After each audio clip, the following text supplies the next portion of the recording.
안녕하세요. 캐드쟁이 AI입니다. 자, 이번 영상은 풀이 영상도 아니고 교육 영상도 아니에요. 개인적인 사설을 좀 늘어놓을까 해서 했습니다. 제목에 적혀 있겠지만 자격증에 대한 얘기를 좀 하려고 해요. 물론 이제 제가 자격증 강좌를 하기 전에 서론에서 항상 거론을 하기는 하지만 이 영상은 이제 자격증을 딸 계획을 갖고 계신 분들, 난 자격증을 이제 따야겠다 라고 마음 먹으신 분들, 그런 분들, 어떤 식으로 이제 학습을 할지 고민이신 분들, 그런 분들이 보면 좋을 것 같고요. 실질적으로 지금 자격증을 목표로 이제 공부하신 분들, 하고 계신 분들도 내가 제대로 하고 있는가 그런 걸 확인하기 위해서 봐주시는 것도 좋을 것 같아요. 제가 여기서 이제 자격증에 대해서 이제 어떤 안들이나 뭐 그런 것들을 제시하긴 할 텐데, 그게 꼭 정답이라고 볼 수는 없습니다. 제 케이스를 바탕으로 얘기를 하는 거고요. 이게 꼭 그게 정답이다라고 말하기 좀 어려울 것 같아요. 그래서 참고, 여러분들의 참고 자료로서 여러분들이 생각을 하시면 된다. 혹여라도 나는 그런 거 관심 없다, 그냥 기술적인 부분만 필요하다라고 한다면 이 영상은 제끼고 넘어가셔도 돼요. 자, 그럼 한번 얘기 시작해볼까요? 자, 일단은 제가 다루고 있는 자격은 기계 쪽 관련 자격입니다. 기계 쪽 관련 자격이고요. 그 외에 다른 분야에 대해서는 제가 잘 알지 못하기 때문에 함부로 말할 수가 없어요. 자, 일단은 자격증을 따야겠다라고 마음을 먹었다라고 한다면 이게 취미용이신 분들은 그렇게 흔치는 않아요. 물론 취미로 자격증 따시는 분들도 계시긴 한데 취미용이라고 생각하기엔 좀 쉽지가 않고, 일반적으로 이제 취직을 목표로 해서 자격증을 따는 경우가 되게 많죠. 네, 많습니다. 그래서 자격증을 따야 되느냐, 이게 자격증이 필요하냐, 이거 따지 말아야 되느냐, 그런 거에 판단하는 판단 기준은 결국은 이제 내가 취직하는 직장, 에서 받아들이는 인식이죠. 자격증에 대한 인식. 자, 그러면 이제 어떤 자격증이 효용성이 높으냐. 당연히 직장에서 오 하고 알아주는 자격증이 더 효용성이 높고, 그게 뭔데? 라고 나오면은 이제 효용성이 떨어지고 그렇게 되겠죠. 자, 그걸 기준으로 이제 크게 나눠보자면, 일단 우리가 어떤 전공, 기계 쪽 전공을 가지고 우리가 이제 취직을 한다고 생각을 했을 때 세 가지로 나눠볼 수 있습니다. 하나는 학위. 학위는 대학교를 얘기하죠. 그 다음에 국가자격, 그 다음에 민간자격. 이렇게 세 가지로 크게 나눠서 볼 수 있어요. 자, 그러면 이제 직장에서 회사들의 고용을 하고자 하는 회사들에서 받아들이는 건 당연히 학위가 제일 첫 번째입니다. 그 다음에 국가자격, 그리고 마지막이 민간자격이겠죠. 이건 나름의 이유가 있어요. 나름의 이유가 있는데, 일단 직장에서 그렇게 우선순위를 치는 이유를 따지자고 한다면, 일단 그 전공 지식에 대해서 얼마만큼의 시간을 들여서 공부를 했느냐예요. 우리가 이제 대학교는 이제 몇 년을 공부한다는 게 정해져 있으니까 그거를 공부를 하는데, 민간 자격증 같은 경우는 길게 잡아야 한 1년 잡겠죠? 물론 이제 자꾸 떨어져가지고 몇 년을 더 하시는 분들도 계신데, 1, 2년 더 하시는 분들도 계신데, 그건 돈 외고요. 돈 외고. 이제 그냥 정상적으로 이제 끝까지 코스를 밟아가지고 딴다라고 한다면, 국가자격증은 1년 미만이 될 거고요. 민간 자격은 더 짧을 수도 있습니다. 그러면은, 학위는, 대학교는, 최소 전문대, 2년. 4년제, 4년. 대학원은 4년제 거치고 나서 대학원이죠? 예. 공부하는 시간이 다르다. 공부하는 시간이 다른데 뭐가 문제냐? 라고 하는 거는 공부하는 시간만 다른 게 아니라 다루고 있는 기술, 지식의 이제 범위도 다른데요. 국가자격증은 그 자격증 시험에 포함되는 내용들만 다루고 있다고 한다면, 학위, 대학교에서는 단순히 다루고 있는 전공 지식뿐만 아니라 거기에 연관되는 기타 등등의 지식까지 같이 포함된다. 즉, 국가자격증을 딸 때 이제 우리 공부하는 거, 이제 단계가 높아지기 전까지 가장 기초적인 전산적인 기능상만 본다면, 단순히 이제 기계 가공에 대한 이론 몇 개를 알고, 그 다음에 도면 작업할 줄 알고 하면 된다라고 하지만, 역학이 빠지죠? 근데, 학위, 4년제. 산업기사도 다르지 않아요. 산업기사도 역학까지는 안 나와요. 기계설계 기사가의 역학이 나오는데, 일반적으로 전문대만 해도, 기본적으로 기계 쪽에서 알아야 되는 역학들은 다 나오죠. 그렇기 때문에 다루고 있는 지식의 수준, 지식의 범위, 그 다음에 깊이가 다르다라는 게 있어요. 그래서 그렇기 때문에 일반적으로 직장에서 생각을 했을 때는 당연히 학위가 먼저고요. 그 다음에 국가자격이 되죠. 그 다음에 또 한 가지 차이를 볼 수 있는 거는 지식의 휘발성이라고 하는데, 지식이 날아가는 정도를 얘기를 합니다. 하는데, 일반적으로 짧은 기간을 공부하는 경우, 급하게 공부하죠. 급하게 공부하게 되면 지식이 빨리 날아가요. 그리고 오랜 기간, 천천히 공부하게 되면, 천천히 그리고 오랜 기간을 공부하게 되면 지식이 남아있는, 잊어버리는 속도가 늦춰집니다. 일반적으로. 그러다 보니까, 그런 안정성을 따져서, 학위 쪽이 더 우세하다라고 얘기를 하죠.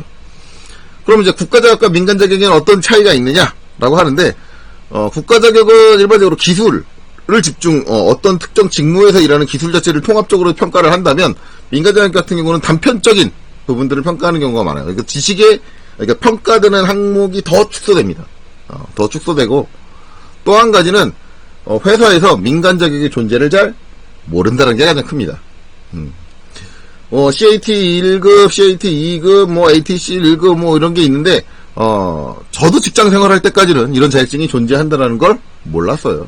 당연히 회사에 있는 중진들은, 그런 자격이 있는지도 모릅니다. 아는 자격이라고는 오로지 국가자격밖에 없어요.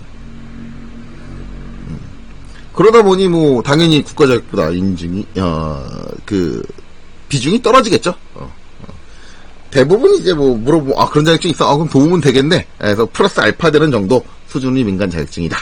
라고 생각하시면 되겠죠. 국가 자격증은 아마 취직 공고에, 모집 공고 자체에 기입이 되죠. 기계설계 산업기사 이상! 그렇게 공고되는 경우도 많은데, CAT 2급 이상! 그렇게 공고되는 경우는 그렇게 많지는 않아요. 자, 그래서 이제 그런 차이점이 있다. 그래서, 가장 좋은 건 이제 대학을 가는 게 좋고요. 대학을 갈 여건이 안 된다면 국가 자격을 우선적으로 생각을 하시는 게 좋겠죠. 자, 그럼 민간 자격은 딸 필요 없는 거냐? 라고 한다면은 거기에 대해서는 이제 의견이 조금 달라집니다. 그거는 이제 좀 더 다르게 얘기를 하죠. 자, 그럼 이제, 자격의 이제 우선순위는 말씀을 드렸으니까 그 다음에는 각 이제 자격의 특징을 따져보죠. 자, 일단 학위 꼭 대학원이 제일 높죠? 대학원이 제일 높은데 꼭 대학원을 가야 되느냐? 근데 일반적인 기업, 대기업이라든가 아니면 연구소를 제외하고는 대학원까지 굳이 필요로 하지 않습니다. 있으면 좋고, 없으면 말고, 그런 회사도 있고요. 오히려 이제 대학원 같은 경우는, 연봉 자체를 높게 잡아줘야 되기 때문에 부담스러워하는 회사도 존재해요. 그렇기 때문에 일반적인 취직을 생각을 했을 때는 대학원까지 고려하진 않고요. 대학원 같은 경우는 진짜 연구시설, 아니면, 대기업, 를 목표로 한다라고 한다면 대학원까지 고려해 보셔야겠죠. 그리고 이제 당연히 4년제 전문대의 차별은 있습니다. 아까 얘기한 지식의 휘발성이라든가, 지식의 깊이, 그런 것들에 의한 차별성인데, 이거는 어쩔 수는 없는 것 같아요. 물론 4년제 나왔다고 무조건 전문대보다 잘한다라고 보기는 어렵지만, 어차피 우리 면접관들이 보는 건 그 당시에 서류만 보는 거고, 실질적인 실력을 보는 게 아니기 때문에 그렇게 평가될 수밖에 없습니다. 자, 그 다음에 국가자격이죠. 국가자격은 이제 기계설계 기사, 그 다음에 산업기사, 그 다음에 기능사가 나눠지는데, 마찬가지로 기사가 제일 높은 등급, 산업기사가 그 다음에 기능사가 제일 아랫등급이 되겠죠. 아랫등급이 되는데, 일반적인 회사, 기사까지 필요로 하는 회사는 그렇게 많지는 않습니다. 마찬가지예요. 일반적으로 기계설계 기사에서 보는 시험, 물론 기계설계 기사 같은 경우는 4년제 이상을 졸업하신 분들이 볼 수 있는데, 일반적으로 기사의 합격률 자체가 높지도 않아요. 시험 자체가 매우 어려워서 모든 역학을 다 포함을 하고 있고, 설계 검증이라든가 아니면 시뮬레이션까지 포함을 하고 있기 때문에 합격률 자체가 그렇게 높지 않고요. 그 다음에 거의 기사라고 한다면 마찬가지 대학원 수준으로 보시면 돼요. 대학원 수준과 비등하다라고 보시면 돼요. 그래서 솔직히 말하면 국가자격증이 잘 취급을 안 하지만 기사까지 땄다고 한다면 인정합니다. 기계설계에서. 이 사람 실력 좋은 사람이다. 공부 많이 한 사람이다. 그래서 학위하고 비슷한 대우를 받을 수 있어요. 기사를 따셨다면. 그래서 그리고 기사를 땄다고 한다면 거의 대학원과 비등비등한 연구소 그런 대기업까지도 노려볼 수 있습니다. 그렇게 되죠. 대신에 시험 자체는 되게 어렵습니다. 그 다음에 이제 기계설계 산업기사. 제가 갖고 있는 기계설계 산업기사인데요. 이건 이제 전문대 이상이죠. 전문대 이상. 전문대 이상 졸업자가 이제 응시할 수 있는데, 기계설계 산업기사 같은 경우는 그냥 일반적이에요. 쏘쏘해요. 그래서 이제 거의 대부분의 직장들이, 그냥 기계설계 산업기사 정도를 이제 요구를 하죠. 그 다음에 전산응용 기계제도 기능사라고 국가자격증으로 존재하지만, 이 자격증은 거의 취급하지 않습니다. 물론 이제 임원들은 잘 모를진 모르겠는데 실무 쪽에서는 거의 취급을 안 해요. 이걸 이제 실무 쪽에서는 어떻게 부르냐면은 공고 졸업장이라고 부릅니다. 물론 이제 공고생분들이 들으면 기분 나빠하실 수도 있겠지만 그렇게 되는 이유가 전산응용 기계도 기능사 같은 경우는 공고에서는 내부 검정으로 보죠. 내부 검정. 이 내부 검정이라는 건 솔직히 문제가 많습니다. 문제가 많아요. 비리도 많고요. 그렇죠. 왜냐면 이제 이 공고에서는 이 내부 검정으로 기능사 몇 명 합격시켰냐 이 실적 자체가 그 선생님 평가라든가 뭐 아니면 학교의 위상이라든가 그런 거에 걸려 있기 때문에 무조건 합격률을 높이기 위해서 비리가 존재해요. 일단은 기본적으로 필기가 면제죠. 솔직히 이것도 말이 안 되는 항목입니다. 필기가 면제라는 게 말이 안 된다는 이유가 우리가 이제 초중고등학교를 다 다녀봐서 아시겠지만 같은 초중학교에서 같은 교육을 받았다고 해서 모두 다 국영수를 잘하는 게 아니죠. 즉 그 기간 동안 수업을 들었다고 해서 그 필기의 내용을 알고 있다라고 보기에는 어렵습니다. 그럼에도 불구하고 수업을 들었다는 이유 하나만으로 필기가 면제죠. 일단 그것부터 부정행위예요. 그거는 아예 국가에서 대놓고 부정행위를 하고 있죠. 혹시라도 이제 요거 하시는 분들 보시면은 없애세요. 없애는 게 맞습니다. 수업 들었다고 알고 있는 게 아니에요. 그리고 또 한 가지는요. 마찬가지 그게 학교 위상과 실적에 관련된 거기 때문에 시험 때 가르치는 선생님이 와서 답을 알려준다든가 아니면 미리 사전에 양식을 만들어 온다든가 등의 비리가 존재합니다. 그거 네 짐작 아니냐?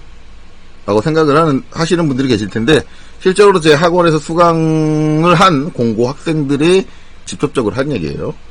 학생 한 명이 와서 저한테 어이가 없다는 듯이 이렇게 얘기를 합니다. 선생님, 내부 검정이 있어서 선생님이 뭐 하라 그러고 미리 다 이것저것 만들어 놓게 하고 뭐 그렇게 하는데 자기는 그 선생님 때문에 시험을 쉽게 합격할 수 있어서 좋기는 하지만 솔직히 그 선생인데 너무한 거 아니에요? 라고 저한테 얘기하더라고요. 물론 이제 모든 공고에서 그렇지 않을 거라고 저는 생각을 해요. 뭐 제가 뭐 통계를 낸 것도 아니고. 않을 거라고 그렇게 생각을 하는데 혹시라도 그렇게 하시는 선생님들이 계시다면 쪽팔린지 아세요? 그것도 영리 그냥 일반 민간 영리 교육기관도 아니고 엄연히 학교 설립된 고등학교 선생님이 전인 교육을 하시는 분이 쪽팔린지 아세요? 그렇게 살지 마세요, 제발. 양아치처럼 무슨 학교 선생님이 그러시면 안 돼요. 저한테 그렇게 와서 얘기한 학교 하나의 케이스였으면 좋겠습니다. 하지만 이거를 기업에서는 전체적으로 그렇게 평가하고 있어요. 기업에서 받아들일 때는. 혹시라도 이제 이 영상 보고 증거 내놔라 라고 하면 증거는 없습니다. 제가 무슨 수사기관도 아니고 뭐 수사한 것도 아니고요. 저는 그냥 제가 학생한테 들은 거를 기반으로 얘기한 것 뿐이에요. 증거 대라? 증거 못 댑니다. 제가 헛소리 한 거다? 그럴 수도 있겠죠. 어쨌든 제 경험상으로는 그래요. 자, 그렇습니다. 어쨌든 그래서 솔직히 말하면 기능사도 실무에서는 잘 쳐주지 않는다. 아시면 좋아요. 그러면 이제 위에 있는 이제 산업기반 전문대 이상, 기사는 4년제 이상인데, 그러면 일반 대학 안 간 사람들은 못 보는 거예요. 그렇진 않습니다. 일단 전산응용 기계지도 기능사를 따시고요. 따시고 그걸로 취직을 하세요. 취직을 하고 실무 경력이 이제 1년 정도 쌓이면 산업기사를 보실 수 있고요. 3년 정도 쌓이시면 기사를 보실 수 있습니다. 그래서 직장을 다니시고 실무 경력을 쌓은 다음에 추가적으로 보셔도 돼요. 자, 그렇게 되죠. 그래서 이제 뭐 그렇게 되는데 솔직히 좀 안타까운 건 전산응용 기능사를 순수하게 혼자서 대학도 안 가고 공고도 안 나오시고 혼자서 그 내용을 열심히 공부해가지고 진짜 제대로 실력을 키워가지고 합격되신 분들까지 도매급으로 공고 졸업장 취급을 받는 게 조금 아쉽습니다. 그러니까 공고에 종사하고 계신 선생님들 잘 생각하세요. 당신들 때문에 다른 사람들 피해보고 있어요. 그리고 큐넷은 내부 검정 없애세요. 이거는 비리가 안 생길래 안 생길 수가 없는 구조예요. 어느 학교에서 자기 학교 명예가 걸렸는데 부정행위라도 쳐서 그 합격자 수 올리려고 하지, 어느 학교에서 그거 제대로 시험 보려고 하겠습니까? 없애세요. 그리고 필기 안 보는 것도 말이 안 되고요. 명령하는 건 아닙니다. 제가 봤을 땐 그게 맞아요. 다른 사람들의 인식도 안 좋습니다. 지금. 네. 자, 그렇게 되죠. 자, 그리고 이제 마지막으로 이제 민간 자격이죠. 민간 자격. 이제 민간 자격, 국가 자격을 따기 어려운 상황에서 그런 상황이 없겠죠. 그러니까 웬만하면 국가 자격을 따시면 좋은데, 그러면 민간 자격은 딸 필요 없는 거냐라고 하는데, 제가 이제 강의할 때 늘상 얘기를 하지만, 자격증의 개수는 많을수록 좋습니다.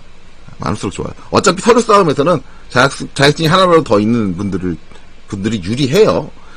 제가 이제 얘기할 때 ITQ도 권장을 하죠. 문서 프로그램, 한글, 엑셀, 파워포인트라고 해요. 근데 이제 인터넷에, 유튜브에 찾아보시면, 따지 말아야 할 자격 해가지고, 방송을 하시는 분들이 있는데, 그런 분들이 따지 말아야 될 거라고 얘기하는 게 거의 다 CAT 2급, CAT 1급, 그 다음에 ATC 1급, 그 다음에 ITQ, 아니면 GTQ, 그런 것들 따지 마세요. 라고 얘기를 해요. 근데 그분들이 자격증을 안 따고 그런 얘기를 하시면 제가, 그분들한테, 따보지도 않고 그런 얘기 하지 마! 라고 하고 싶은데, 그분들도 자격증을 따놓고 나서 하는 얘기하시는 분들도 계세요. 본인들은 다 땄어. 땄는데 실제 실무에 써보니까, 다 필요 없어. 그렇게 얘기하시는 분들이 계세요. 근데 그게 틀린 말은 아니에요. 근데, 그분은 이미 따가지고 취직을 한 다음이잖아요.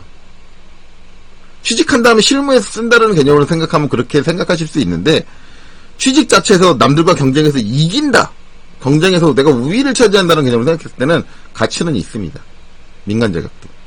왜냐하면 하나라도 더 많은 사람이 유리한 고지를 차지하는 건 사실이니까요. 그래서 저는 ITQ까지도 권장을 해요. 그냥 딸 기회가 되고 시간이 되면 따세요. 라고 하고, 솔직히 말하면 문서 프로그램 다루는데 무슨 긴 자격이 필요하고 그렇습니까? 그냥 알아서 잘 쓰면 되지. 그쵸? 그렇게 되긴 하지만, 뭐 어쨌든 도움이 안 되는 건 아닙니다. 뭐 어쨌든 그 문서 프로그램 제껴 그렇고, 저는 이제 기계 쪽 관련된 자격증만 얘기를 하는 거니까, 기계증에서 대표적인 이제 민간 자격증은 CAT 1, 2급, 그 다음에 ATC 1급, 그 다음에 ACU, HP, 뭐 이외에 이제 3D 프로그램을 다루는 이제 몇몇 자격증들이 더 있기도 하고요. 근데 그건 논외로 칠게요.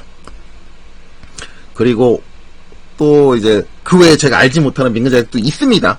걔네들은 제가 강사를 하고 있는 제가 모를 정도면 진짜 인지도 없어요. 그쵸?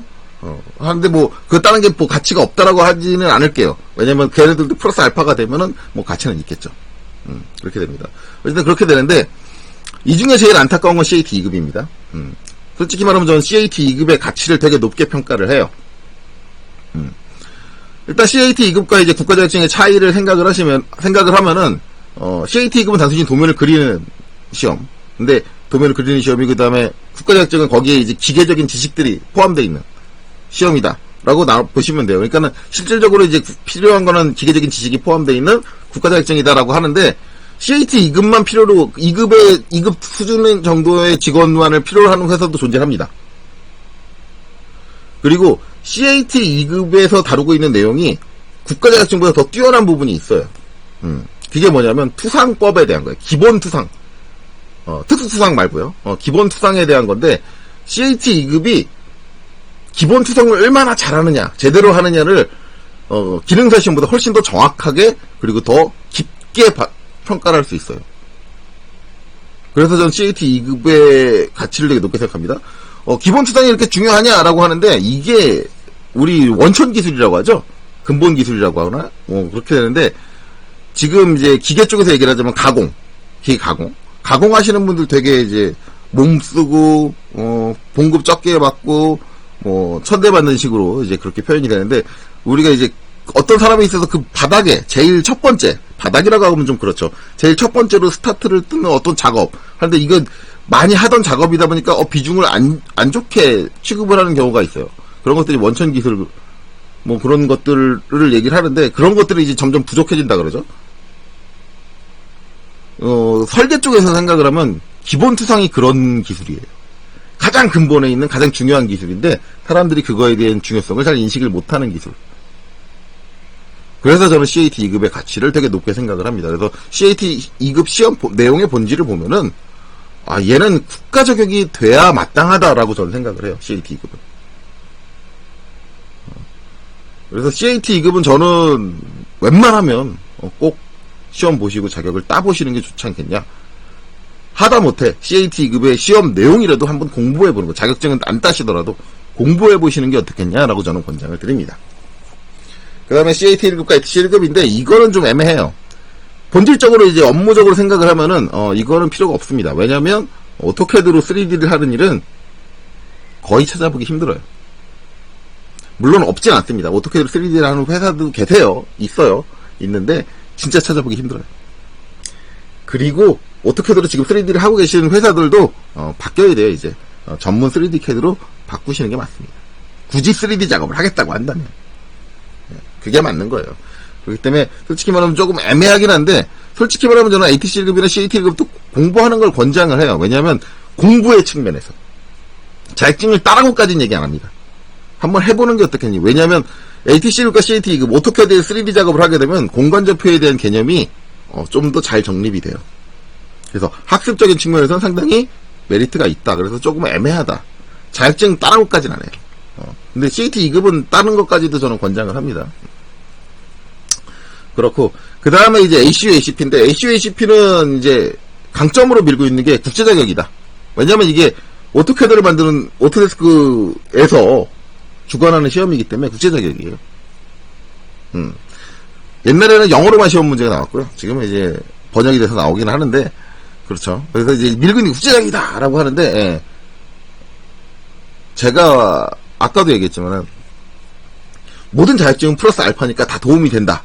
그러니까 따두는 게, 또 딸 여건이 되면 따두는 게 좋다라고 하지만, 유일하게 아니라고 생각하는 게 ACP와 ACU, ACP입니다.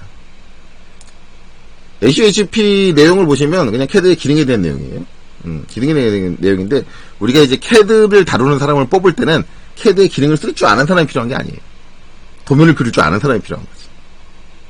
아무리 못해도 CAT 2급이고는 되는 사람을 필요로 하는 거지, 그냥 CAD 명령 몇 줄. 근데 ACU, ACP 시험의 가장 큰 단점은요, 실무하고 아무런 연계, 도면을 그리는 행위하고 아무런 연계성이 없어요. 그냥 그 명령어를 쓸 줄 아느냐 모르는. 그렇게 됩니다. 근데 이제 진짜 안타까운 거는, 일부 이제 대학교라든가 아니면 이제 뭐 평생교육원 뭐 기타 등등 뭐 이제 어떤 이제 교육시설들에서 이제 서비스 차원의 특강 같은 거를 이제 방학이라든가 특별한 시즌에 여는 게 있는데, 거기에서 이제 ACU, ACP 자격을 걸고 자격을 따게 해주겠다, 국제 자격이다, 그래가지고 따게 해주겠다 해가지고 과정을 개설하는 경우가 있는데, 그게 참 안타까워요. 왜 안타깝냐? 이게 학생들을 위한 과정이 아닙니다. 학생들을 위한 과정이면 실무에 관련된 자격을 따게 하셔야 하는 게 맞는데, 그런 교육기관에서 ACU와 ACP를 선택하는 이유가 있어요. 시험이 워낙 쉽다 보니까 합격률이 높습니다. 무슨 얘기냐면, 그런 교육 행위를 해놓고 실적 보고할 때 실적 보고하기 좋아요. 이거는요, 그 해당 교육기관에서 학생들 여러분들을 위해서 교육을 개설한 게 아니라요, 본인들 실적 챙겨 먹으려고 개설한 거라고 밖에 생각을 할 수가 없어요. ACU, ACP를 선택을 했다라는 거. 물론 이제 제 말에 반대하는 분도 계실 수는 있는데, 전 그렇게 생각해요. 전 그렇게. 왜냐면 이제 그거를 자기네들 실적을 챙긴다라는 거를 제가 얘기를 하는 게, 실질적으로 제가 이 영상을 찍게 되게 된 계기고요, 이유고요. 그리고 이제 이 뒤에 나올 주제입니다. 그건 뭐 뒤에 가서 할 얘기니까요. 어쨌든 그래요. 그래서 솔직히 이제 학생분들이 ACU, ACP 과정이 개설이 된다고 한다면, 저는 이 과정에 참여 안 하시는 게 낫다고 생각합니다. 시간 낭비예요. 뭐 차라리 CAT 2급 과정 개설되면 그게 낫겠다. 그쵸.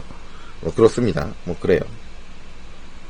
자, 그래서 이제 그렇게 된다 라는 거죠. 그래서 이렇게 자격이 구성이 되니까 판단은 여러분의 몫이에요. 제가 뭘 따라 마라는 할 수 없어요. 근데 제가 ATC 1급, CAT 1급까지는 그래요, 따면 다 플러스 알파. 그리고 이제 뭐 여기 안 나오는 ITQ 뭐 그런 거 따면 플러스 알파라고 얘기하지만, ACU, ACP는 플러스 알파 아닙니다. 그냥 시간 버리시는 거예요. 저는 그렇게 생각해요.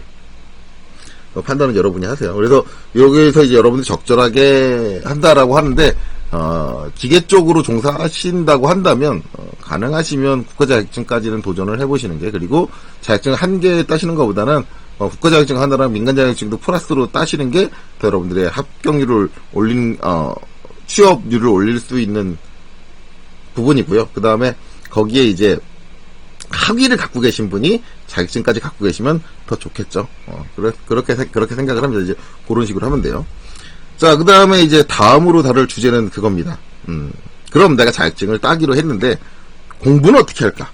학습은 그걸 하기 위해서 공부는 어떻게 할까? 그 내용인데 일단은 뭐 대부분 학생들이 편하게 그리고 자유롭게 공부하기를 원하겠죠. 그리고 돈도 안 들면 더 좋겠죠.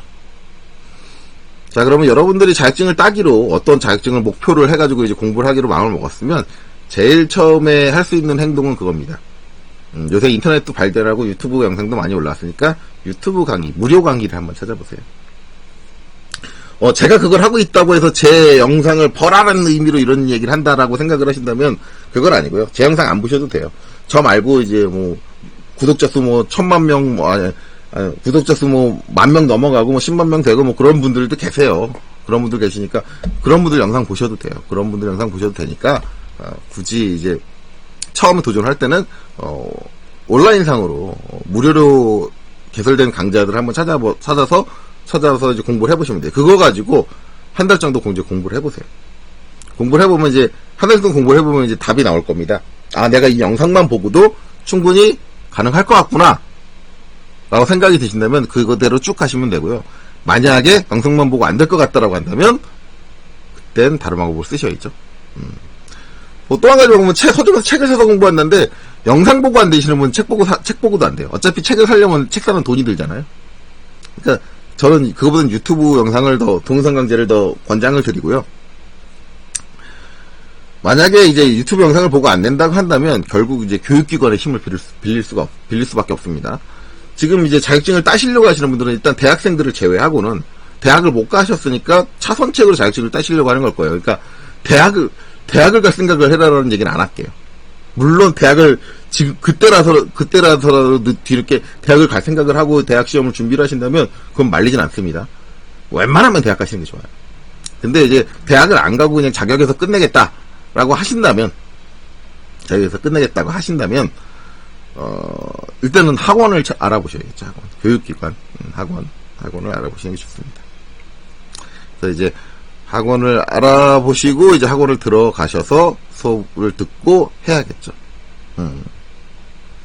그렇게 알아보시고 그러면 이제 유튜브로 해서 들으신 분들은 이제 돈을 학원비를 안 들여도 되잖아요.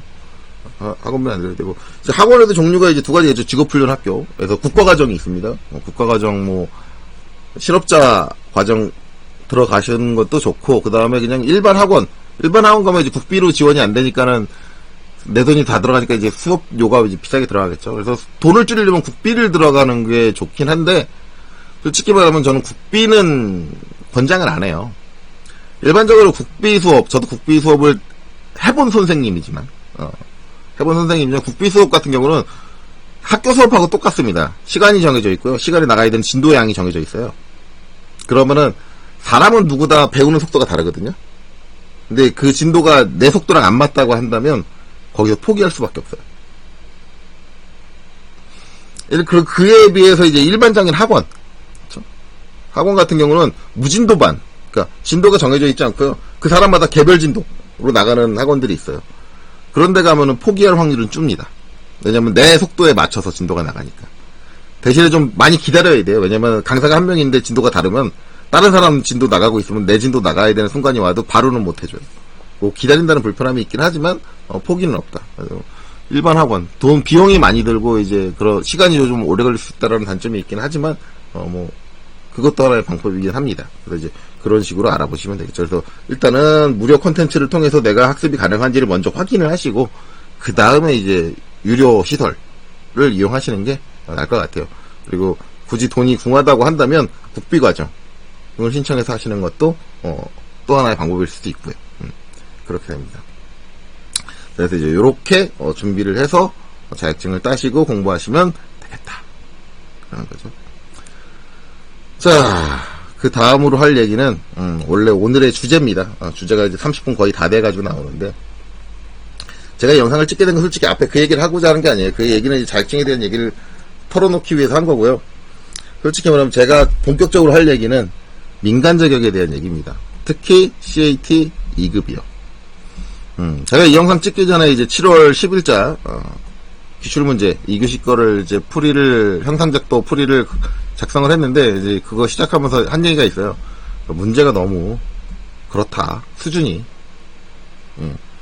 뭐 재수없게 생각하시는 분들은 그거 내가 보기엔 어려운데 그걸 쉽다고 얘기한다고 재수없다고 하는데, 제가 말하는 그 난이도가 없다는 거는 상대적으로 내 수준에 빗대서 하는 게 아니라요. 이게 그 자격증 시험이 갖고 있는 투상법에 대해서 측정을 하기에는 문제가 너무 쉬워요. 이게 이제 난이도에 대한 얘기가 이제 올해 들어서 나오기 시작했습니다. 나오기 시작했죠. 이게 이제 원래 이제 올해 초에, 작년 말이죠. 작년 말에 이제 올해 초부터 난이도를 상향시키겠다라고 공지가 떴었어요. 그리고 이제 상향이 되면서 1월, 2월까지는 별말이 없었던 것 같은데 3월부터 난이도가 합격률이 급격하게 떨어지기 시작했습니다. 떨어지기 시작했어요. 난이도가 올라왔으니까 당연한 거 아닌가요? 전 당연하다고 생각을 하는데 떨어지기 했어요. 떨어졌으면 이제 이제 올라간 난이도에 맞춰서 학생들이 수준을 끌어올려가지고 거기 시험을 맞춰야 되는데, CAT 2급은 그러지 못한 것 같아요. 그럴 수밖에 없는 게 이게 민간 자격이라서 더더욱 그렇습니다. 민간 기관이 운영하고 있는 자격이라 더 그래요. 저는 솔직히 이제 강사다 보니까 KPC 그 공지에 보시면 아마 강사 그 세미나가 한번 열린 걸 여러분들이 아실 수 있어요. 확인하실 수 있어요. 공지로 한번 떴었는데, 이 난이도 문제 때문에 지금 말이 많아가지고 세미나가 열렸어요. 근데 그 세미나가 열린 이유 자체도 전 마음에 안 들어요. 열린 이유가 난이도가 떨어지니까 각종 교육기관의 선생들이 계속 민원을 넣는 거예요. 난이도 너무한 거 아니냐. 이런 식으로 난이도를 올려버리면 우리는 이 시험 안 보게 하고 ACU, ACP를 보게 하겠다, 학생들을. 이런 식으로 이제 협박성의 말들을 하시는 분들이 계신 걸로 알고 있어요. 제가 확인한 건 아니에요. 계신 걸로 알고 있어요. 그래서 이제 고객이 떨어져 나가니까 KPC에서는 떨어져 나갈 위험이 생기니까 이제 CAT 2급 시험에 대한 이제 문제점이라든가 그런 것들을 논의하기 위해서 세미나를 설명하기 위해서 난이도를 왜 올렸는지 그런 걸 하기 위해서 이제 세미나를 개최했어요. 했는데 그 세미나에 저도 참석을 했습니다. 저도 강사니까. 해서 이제 세미나를 진행했는데, 솔직히 말하면 난이도가 왜 올라갔는지, 그리고 합격률이 어떻게 떨어졌는지 그거 나올 때까지는 아무 얘기가 없었어요, 강사분들이. 그다음에 이제 지리 시간을 갔는데 거기서 하는 질문들이 전 참 웃겼어요. 왜 웃겼냐면 강사라는 사람 입에서 도저히 나올 수가 없는 질문들이 나와요. 이제 가장 대표적인 것 중에 하나가 이제 우리 이제 출력 설정 하는데, 거기에 이제 출력 범위 설정을 출력 범위를 어떻게 잡냐면 익스텐트 범위를 잡잖아요. 범위를 잡는데 어떤 한 분이 그 출력 영역 설정하는 그거 이제 버튼을 누르면 범위라는 항목이 안 나온다라는 거예요. 그걸 질문을 했더라고요.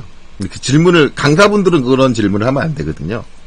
거긴 다 교강사들이 모여 있는 자리인데 왜 그걸 질문을 하면 안 되냐면, 범위라는 게 왜 안 나오는 그 원리를 모른다는 얘기잖아요.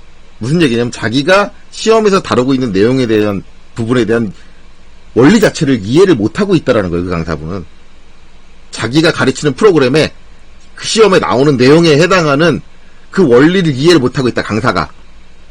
그 사람은 강사하면 안 되죠. 그 범위가 안 나오는 이유는 간단해요. 범위는 그려져 있는 형상을 가지고 이제 출력 범위를 잡거든요. 그 화면에 그려져 있는 형상 전체를 출력 범위를 잡는 건데, 화면에 아무것도 안 그린 상태예요. 그러니 그려진 게 있어야지 사이즈를 잡는데 걔 그려진 게 없으니 사이즈를 못 잡잖아요. 당연한 건데, 원리적으로 당연한 건데 그거를 질문이라고 강사가 하더라고요. 그 다음으로 나오는 질문도 황당했어요. 리미츠를 꼭 설정해야 되느냐. 이 사람은 선생의 마인드가 없는 사람이죠. 리미츠가 실무에서 쓰이냐 안 쓰이느냐. 뭐 제가 리미츠 강좌할 때도 실무에서 잘 안 써요라고 얘기했는데 지금 자격 시험을 보고 있는 거잖아요. 시험에서 리미츠를 사용해달라고 요구가 있잖아요. 근데 리미츠를 안 쓰시면은 시험 요구를 멋대로 무시하고 진행을 하겠다는 거예요. 하다못해 이 리미츠라는 항목이 국가자격증 시험에서도 하게 돼 있어요. 리미츠를 설정하라고. 오히려 CAT 2급의 리미츠는 배치해서 하는 거기 때문에 배치를 쓸 땐 리미츠를 설정하는 경우 실무에서도 있어요. 맞아요. 오히려 국가자격증에서 하는 리미츠는 배치가 아니라 모델에서 하기 때문에 모델에선 잘 안 써요. 쓰는 경우가 없어요. 그 실무에서. 오히려 2급의 내용이 맞는 내용이거든요. 리미츠를 사용하는 예시가. 그럼에도 불구하고 강사가 리미츠를 해야 됩니까? 실무에서 안 쓰는데요. 실무에서 쓰든 안 쓰든 그게 중요한 게 아니라 시험의 요건으로 나와 있는 거잖아요. 시험의 요건을 안 맞추는 사람이 무슨 시험을 봐요. 그거를 시험을 가르치는 강사가 할 말은 아니죠. 또 한 가지는 레이어에다가 선 종류를 지정을 했어요. 그런데 LT 스케일을 해야 하나요? 라는 질문이 나왔어요. 이 사람은 도면의 개념을 모르는 사람이죠. 우리가 도면이라는 건 출력했을 때 상황을 만들어주는 거지, 내가 지금 CAT로 작성한 걸 출력을 했을 때 선 종류가 제대로 표시가 안 되면 출력된 걸 보고 있는 사람이 내가 레이어 설정에서 걔를 중심 센터를 지정을 했는지 안 했는지 아나요? 모르잖아요. 보여야지 그 선의 형태가. 그게 맞는 거잖아. 도면의 개념, 제도라는 자체의 개념 자체가 없는 사람이 제도를 다루고 있는 학문을 가르치고 있다 라고 있는 그런 강사들이 거의 주류예요. 물론 모든 강사 그런 거 아니에요. 거기서 개념이 있는 말을 하시는 분들 계세요. 뭐 CAT 2급 시험을 보려면 최소한 학생들이 시험 보기 전에 기출문제 30문제 정도는 풀어봐야 투성의 개념을 이해하고 시험을 볼 수 있다. 맞는 얘기거든요. 제가 학원에서 경험해본 바로는 좀 이해가 빠르신 분들은 한 2-3문제 안에 투성의 개념을 이해하세요. 이해가 빠르신 분들. 근데 이런 분들은 진짜 특출난 분들이라 그렇게 인원 많지는 않아요. 그럼 일반적으로 평균 한 10문제 정도 풀면은 그래도 한 50% 이상은 이해하시는 분들이 계세요. 근데 안 되시는 분들은 30문제까지 가야 돼요. 30문제 가서도 이해 못 하시는 분들 계세요. 실질적으로. 맞는 얘기거든요. 이런 개념 있는 강사분들도 계세요. 모든 강사가 그렇다는 건 아니에요. 근데 모든 강사가 그런 건 아니지만 대부분의 강사가 그래요. 제가 근데 여기서 이 말을 드리는 거는, 여러분들한테 이 말을 드리는 건, 이런 강사한테 여러분들 배우시면 안 돼요. 제가 이제 요 전에 이제 7월 10일자 강좌할 때 보면 설명드리겠지만, 정답 도면을 베껴 그리는 식으로 설명하는 강사는 잘못됐다고 얘기를 해요. 이걸 입체로 입체로 이해를 해서 걔를 다시 내가 투상해가지고 2D를 잡을 수 있게 그렇게 설명하는 강사가 맞는 강사다라고 얘기를 해요. 근데요, 제가 유튜브에 올라와 있는 프리 영상들을 보면요, 한 80-90%가요, 형상을 이해시키는 게 아니라, 여기 요 선 그려야 되는데 요 선하고 같은 위치에 있는 점 한번 저쪽에서 찾아보죠. 베껴 그리기 식으로 가르치세요. 잘못 가르치고 계신 거예요. 그러니까 합격률이 떨어지는 거고요. 그러니까 가르치는 방법이 잘못돼서 합격률이 떨어지는 거지, 문제가 어려워져서 합격률이 떨어지는 게 아니에요. 그럼 작년에는 왜 합격률이 괜찮았냐? 작년 시험 문제 저도 봤어요. 봤는데 진짜 시험 문제가 평가하는 게 하나도 없어요. 그거 가지고 뭐 투상에 대해서 평가를 했다라고 말할 수가 없는 거예요. 문제 자체 변별력이라고 하죠. 이 사람이 할 수 있는지 없는지 변별할 수 있는 능력이 없는 문제예요. 그런 문제를 가지고 시험을 보고 있어요. 그러니 거의 대부분이 합격을 하죠.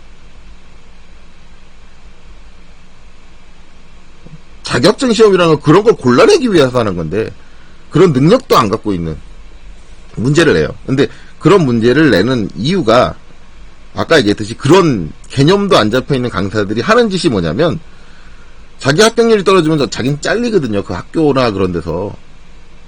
그러니까 자기가 학생들을 제대로 가르칠 수 없으니까 갖고 있는 자기가 할 수 있는 좋은 방법은 문제를 내는 KPC를 협박을 해가지고 합격률을 올리는 거예요. 그럼 그게 학생을 위한 거냐? 아니잖아요. 학생을 위하면 학생한테 제대로 된 실력을 갖추게 하는 게 강사의 바른 자세 아닌가요? 그 사람은 학생이 제대로 된 실력을 갖기를 원하지 않아요. 관심도 없어요, 거기에는. 그냥 지 실적만 올라가면 돼. 그게 강사냐고요. 자기가 가르치는 거에 대한 책임감 없는 그런 사람들이 강사냐고요. 그래서 여러분들 학원을 가실 거지만 그런 강사들을 조심하세요. 잘 고르셔야 돼요. 선생님이 나를 위해서 KPC에 전화를 해가지고 나를 합격시키기 위해서 문제의 수준을 낮춰달라고 요구를 하네? 아이 고마워라. 아니에요. 여러분을 위해서가 절대 아니고요. 그냥 지 먹고 살려고요. 지 강사에 대한 자존심도 없고요. 책임감도 없는 애들이에요. 여러분들이 직장 가서 망신을 당하든 말든 관심이 없는 애들이에요. 그런 사람들이 강사를 하고 있어요. 그러니까 강사를 잘 골라서 물론 그러기 어렵겠지만 교육을 받으실 때는 잘 확인을 하시고 가셔야 돼요. 제가 가장 하고 싶었던 말은 이겁니다. 이거예요. 그래서 그런 부분들을 잘 판단을 하시고 잘 알아보셔서 여러분들 취직이나 그런 데 도움이 되셨으면 좋겠습니다. 이번 영상은 되게 길어졌네요. 여기서 마치도록 하겠습니다. 수고하셨습니다.